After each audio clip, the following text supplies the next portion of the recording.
Hey, here we are with another video. This video is just a short video on just some timing exercises that I'm working into my practice routine. This is another exercise basically that I've learned from Barrett's book. This one in particular, Rhythmic lead guitar.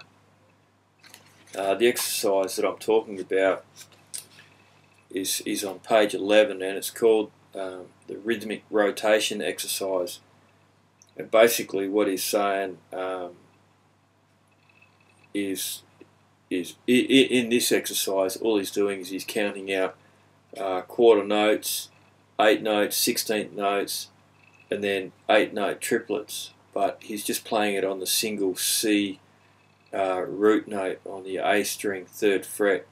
Now what I've done is I've just taken that one step further and I've applied it to practicing my scales. So another one of the exercises that Barrett asks you to do in his books is write out the scales, the different scale patterns for each of the major shapes, the C, A, G, E, D shapes.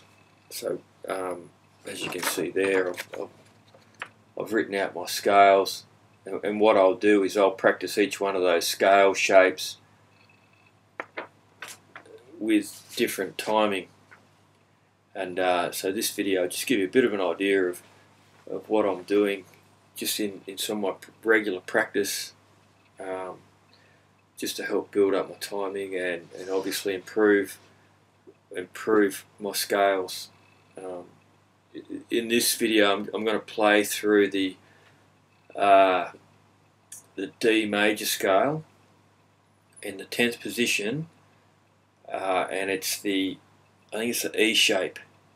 It's the 4th pattern anyway. So what I'll do is I'll set the tempo of the metronome to a reasonably comfortable level, just so I'm not sort of having to stretch myself too much for the purpose of this video, but it'll just give you a good idea of basically some of the things that I'm sort of implementing into my practice, and it might help someone, you know, maybe implement it and just give them some help just with some ideas on how to practice their scales without just, you know, your normal monotonous running up and down the scale with your single 4/4 timing.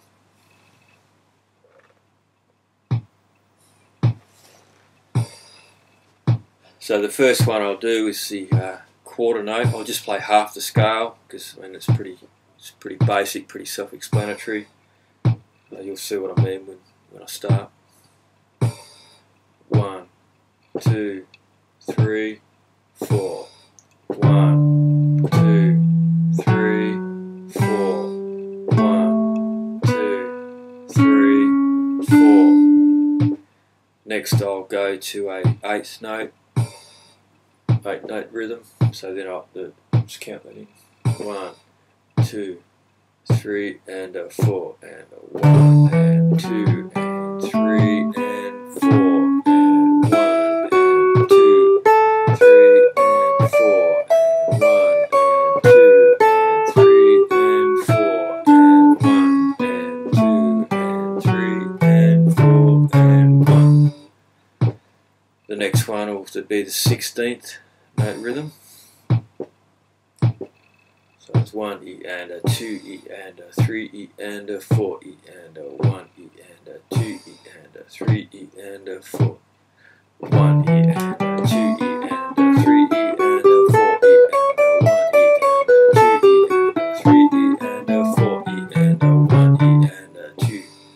1 E and a 2 E and a 3 E and a 4 E and a 1 E and a 2 E and a 3 E and a 4 E and a 1 E. And last will be the triplet, 8th note triplet.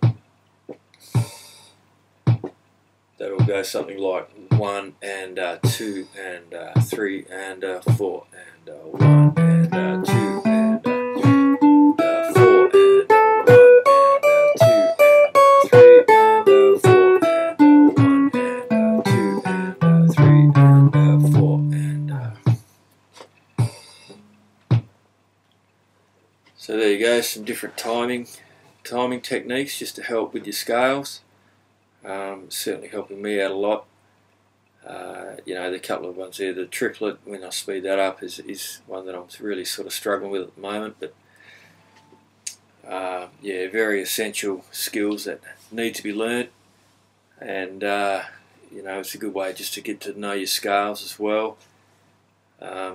Another point that's worth mentioning is, while I'm counting out the scales, I'm also tapping my foot, getting that, you know, that constant 4/4 rhythm happening. So yeah, look, I hope you enjoyed the video. Please leave a comment. You know, let us know what you think, and you know, make sure you check out my blog, which is rhythmicguitar.com. And yeah, also, if you like, you can join us on Facebook. So all the details are on my blog, so just go and check it out. And yeah, happy playing.